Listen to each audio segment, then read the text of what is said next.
Let's use this to find a formula for the work done in an adiabatic expansion. We already know that the work in an isothermal expansion is nRT times the natural log of V final over V initial. If V final is bigger than V initial, it's positive. If V final is less than V initial, it's negative.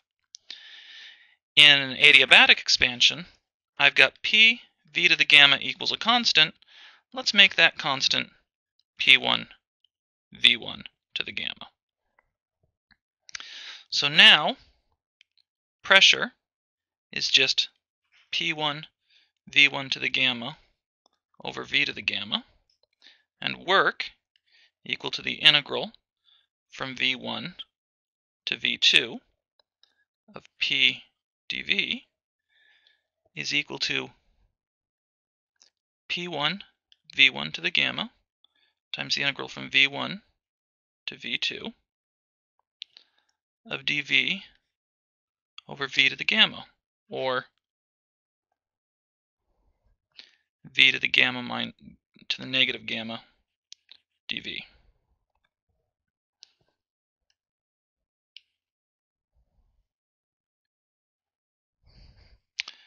Okay, doing that integral, it's V to the negative gamma plus 1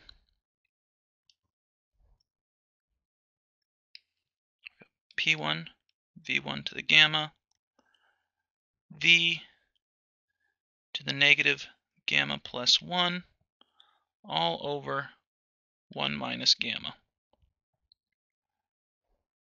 from V1 to V2.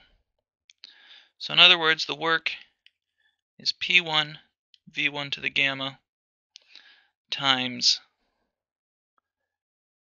V2 to the 1 minus gamma minus V1 to the 1 minus gamma all over 1 minus gamma.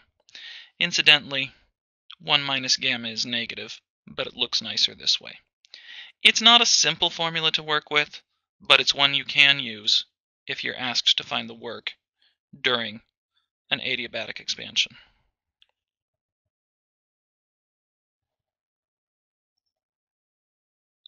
We can also find this work done by knowing that in an adiabatic expansion, the change in internal energy is equal to minus the work done. So the work is simply equal to minus N CV times T final minus T initial. That may be a much easier form to work with, and I'll leave it as an exercise for you to show that this, as ugly as it looks, is in fact exactly the same as this result right here.